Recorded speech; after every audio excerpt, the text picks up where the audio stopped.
শুভ গল্প থেকে শুভ সবাইকে শুভেচ্ছা। আজ পড়ছি কাজী নজরুল ইসলামের লেখা হেনা।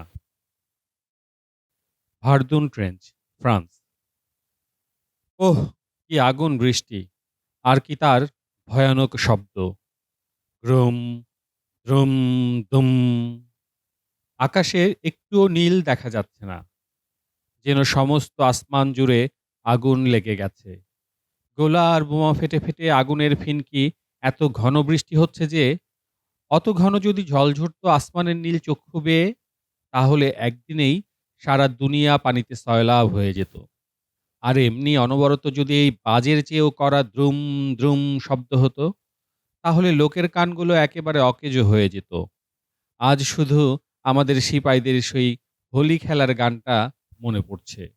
आजू तलवार से खेलेंगे होरी, जमा हो गए दुनिया की सिपाही, ढालों की डंका बाजने लगी, तोपों के पिचकारी, गोला बारूद का रंग बनी है, লাগি है ভারী লড়াই। বাস্তবিক এই গোলা বারুদের রঙে আসমান জমিন লালে লাল হয়ে গেছে।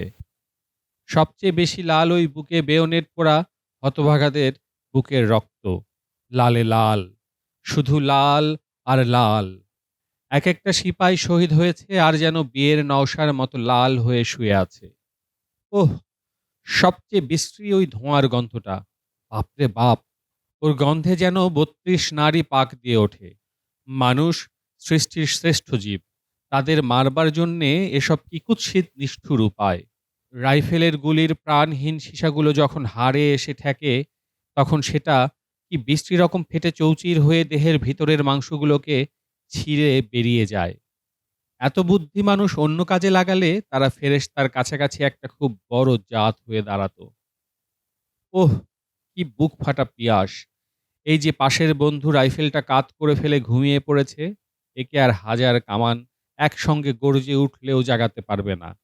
কোনো সেনাপতি আর তার হুকুম মানাতে পারবে না একে। এই ৭ দিন ধরে একরোখা ট্রেঞ্চে কাদায় শুয়ে শুয়ে অনবরত গুলি ছোড়ার ক্লান্তির পর সে কি নিবিড় ও শান্তি নেমে এসেছে এর প্রাণে।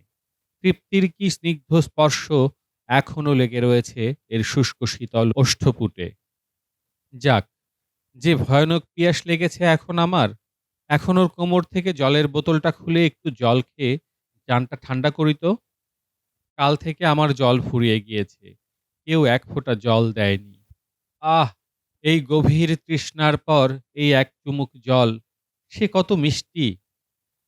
অনবরত চালিয়ে চালিয়ে আমার লুইস গানটাও আর চলছে না। এখন আমার মৃত বন্ধুর লুইস গানটা দিয়ে দিব্যি কাজ চলবে। এর যদি মা কিংবা বোন কিংবা স্ত্রী থাকতো আজ এখানে, তাহলে এর এই গোলার আঘাতে ভাঙা মাথার খুলিটা কোলে করে খুব একচোট কেঁদে নিত। যাক, খানিক পরে একটা ২০-২৫ মণের মস্ত ভারী গোলা হয়তো ট্রেঞ্চের সামনেটায় পড়ে আমাদের দুজনাকেই গোর দিয়ে দেবে। সে মন্দ হবে না। আমার এত হাসি পাচ্ছে ওই কান্নার কথা মনে হয়ে। আরে ধ্যাত! সবাই মরব। আমিও মরব, তুইও মরবি। এত বড় একটা নিছক সত্যি একটা স্বাভাবিক জিনিস নিয়ে কান্না কিসের? এই যে এত কষ্ট, এত মেহনত করছি, এত জখম হচ্ছি, তবুও সে কি একটা পৈশাচিক আনন্দ আমার বুক ছেয়ে ফেলছে। সে আনন্দটা এই কাঠ পেন্সিলটার সীসা দিয়ে এঁকে দেখাতে পারছি নে। মস্ত ঘন ব্যথার বুকেও একটা বেশ আনন্দ ঘুম পাড়ানো থাকে, যেটা আমরা ভালো করে অনুভব করতে পারি নে। এই লেখা অভ্যেসটা কি খারাপ? এত আগুনের মধ্যে সাঁতরে বেড়াচ্ছি, পায়ের নিচে ১০-২০টা মরা, মাথার উপর উড়োজাহাজ থেকে বোম ফাটছে। দুম, দুম, দুম। সামনে ২০ হাত দূরে বড় বড় গোলা ফাটছে। Groom, groom. পাশ দিয়ে চলে যাচ্ছে রাইফেল আর মেশিন গানের গুলি। তবুও এই ৭টা দিন মনের কথাগুলো খাতার কাগজগুলোকে না জানাতে পেরে জানটাকে কি ব্যতিব্যস্ত করে তুলছিল। আজ এই কটা কথা লিখে বুকটা বেশ হালকা বোধ হচ্ছে।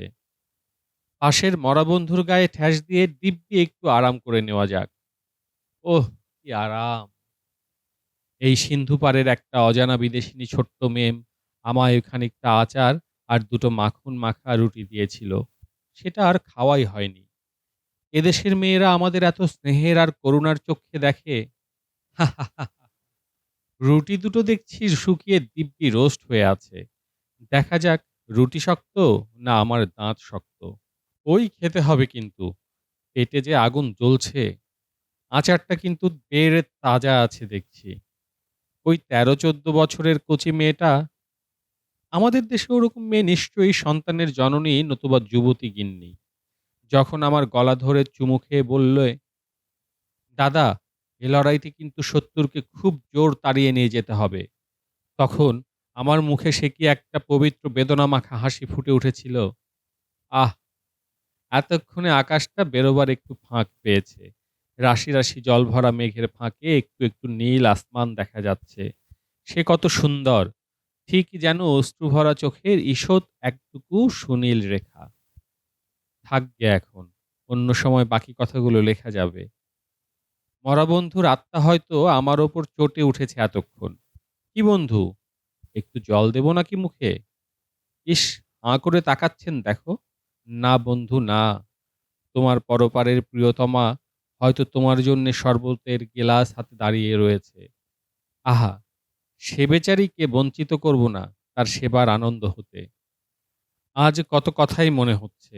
না, না, কিচ্ছু মনে হচ্ছে না। সব ঝুঠা। ফের লুইস গানটায় গুলি চালান যাক। আমার সাহায্যকারী কয়জন বেশ তোয়াজ করে ঘুমিয়ে নিলে। ওই, ওই পাশে কাদের তালে, তালে পা মিলিয়ে চলার শব্দ পাচ্ছি। ঝপ, ঝপ, ঝপ। Left, right, left. ওই মিলিয়ে চলার শব্দটা কি মধুর। ও বুঝি আমাদের রিলিভ করতে আসছে অন্য পল্টন। উহ! এতটুকু অসাবধানতার জন্যে হাতের এক টুকরো মাংস ছিঁড়ে নিয়ে গেল দেখছি একটা গুলিতে। ব্যান্ডেজটা বেঁধে নিই নিজের। নার্সগুলোকে আমি দু চোখে দেখতে পারি নে।